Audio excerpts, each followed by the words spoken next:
धन्यवाद धन्यवाद धन्यवाद प्रभु, आज का समय दिला है इसलिए धन्यवाद। पिता परमेश्वर का आराधना करते हैं जो भी संडे स्कूल में बच्चे लोग को सिखाया जाएगा, परमेश्वर सबको सीखने में सहायता कीजिए। जो भी वचन सिखाया जाएगा, जो भी गाना सिखाया जाएगा, परमेश्वर सब कुछ सीखे बच्चे को आशीष दीजिएगा। पिता परमेश्वर सारे संडे स्कूल को बच्चे लोग अच्छे से देके आपके अपने जीवन में लागू करने के लिए उन लोग को मैं सहायता कीजिए।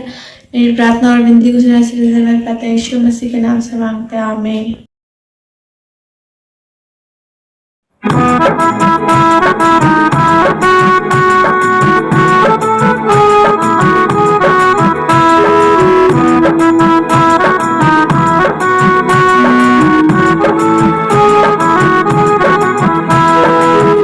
चिड़िया तो रहे घोंसले में, उसकी माँ देखभाल उसकी करे।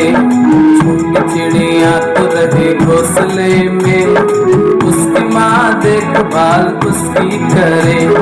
भूख जब लगे तो खाना वो खिलाए, डर जब लगे तो बाहों में उसे ले ले।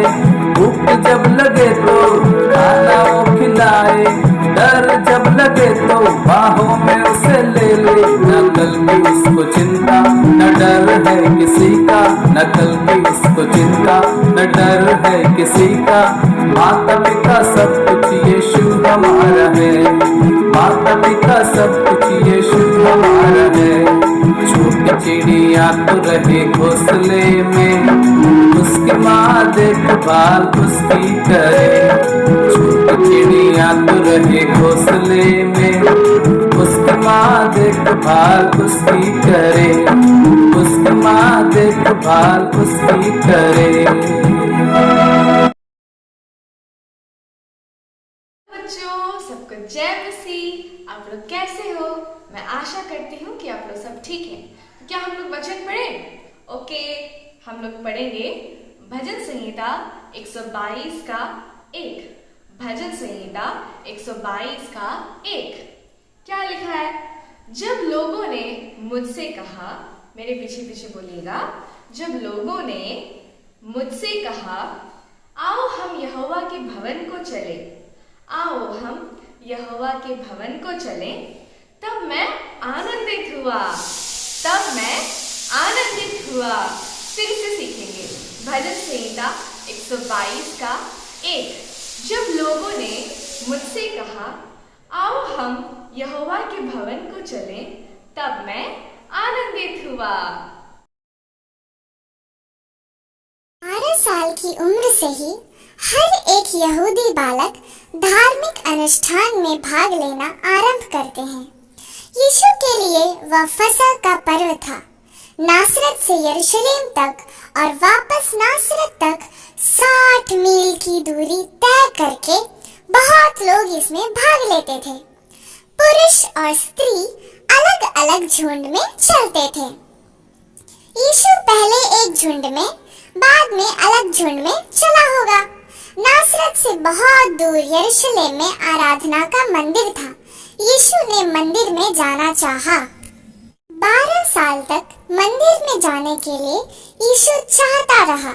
यरूशलेम के बड़े मंदिर के बारे में यूसुफ और मरियम यीशु से वर्णन किया करते थे।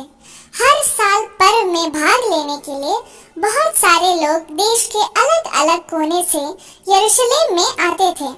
क्रिसमस या ईस्टर के समान उत्सव का समय होता था। यूसुफ हर साल मंदिर में जाया करता था। कभी कभी मरियम भी उसके साथ जाती थी।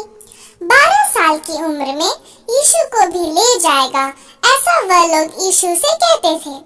उस बहुत सुंदर मंदिर को देखने के लिए यीशु उत्सुक था, क्योंकि वह उसके पिता का घर था।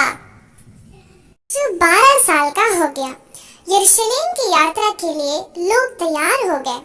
उन्होंने अपने सामानों को गधे के ऊपर और ऊंटों के ऊपर बांधा और परमेश्वर को भेंट चढ़ाने के लिए जानवरों को भी तैयार किया। अन्य यात्रियों के साथ मरियम भी एक गधे के ऊपर चढ़कर सवार हो गई। अधिकांश पुरुष पैदल चलते थे। कुछ लोग ऊंटों और गधों को चलाते थे। बच्चे आगे दौड़ दौड़ कर चलते थे। यीशु भी उनके साथ चला। साय के समय वह सराय में ठहरते थे। फिर सुबह चलते थे। यात्रा के अंत में वह यरूशलेम पहुंचे। दूर से ही मंदिर दिखाई दिया। सूरज की रोशनी जब मंदिर के गुम्बद पर पड़ी तो वो बहुत सुंदर दिखाई दिया। अगले दिन सुबह सब लोग तैयार होकर सुंदर कपड़े पहनकर यरूशलेम के मंदिर में जाने लगे। मंदिर के फाटक से प्रवेश करके उन लोगों ने अंदर जाकर परमेश्वर की स्तुति और आराधना की। उन लोगों के साथ मिलकर यीशु ने भी परमेश्वर की आराधना की। मंदिर में आराधना के पश्चात मरियम और यूसुफ नासरत से अपने घर की ओर चलने लगे। उनके साथ जो लोग थे वे भी चलने लगे। मरियम और यूसुफ ने सोचा यीशु अन्य बच्चों के साथ खेलकर आगे निकल गया होगा। रात में विश्राम करने के लिए वह लोग एक जगह ठहरे, लेकिन यीशु को नहीं पाया। वापस वह सफर करके यरूशलेम में पहुंचे। लोगों से उन्होंने पूछा, क्या आपने यीशु को देखा है? और कहीं भी यीशु को नहीं पाया। अंत में तीसरे दिन मंदिर में उन्होंने यीशु को पाया। वह क्या कर रहा था? यीशु उपदेशकों के बीच में बैठकर उनको सुनते और उनसे सवाल पूछ रहे थे। 12 साल की उम्र में यीशु के ज्ञान को देखकर सब लोग आश्चर्य में पड़ गए। जब उन्होंने यीशु को पाया, मरियम ने उसको गले लगाकर पूछा, हे पुत्र, तूने हमसे ऐसा व्यवहार क्यों किया? हमने तुझे कहां नहीं ढूंढा। यीशु ने उनको जवाब दिया, क्या तुम नहीं जानते थे कि मुझे अपने पिता के भवन में होना अवश्य है? मरियम और यूसुफ यीशु को लेकर नासरत में अपने घर आ गए। यीशु हमेशा आराधना में जाने के लिए उत्सुक था। हाले पिता परमेश्वर, आज का दिन दिया उसके लिए धन्यवाद देते। शुरू से लेकर अंत तक संभाल के रखा उसके लिए धन्यवाद। जितने लोग भी सिखाएं प्रभु सबको आशीष दीजिए और हम लोग को भी सीखने में अच्छा से उसको मदद सहायता कीजिए। और प्रभु आप सबको आशीष दीजिए। प्रभु जितने लोग जुड़े हैं और आगे जुड़ेंगे वो लोग सबको आशीष दीजिए प्रभु।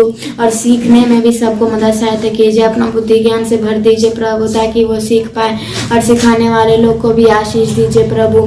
सबको आपके हाथों में सौंपते हैं प्रभु। आगे भी ऐसा विवेश होने में मदद सहायता कीजिए और सबको भाग लेने में मदद सहायता कीजिए। और सबको आपके हाथों में सौंपते हैं, यीशु के नाम से मांगते हैं, आमीन।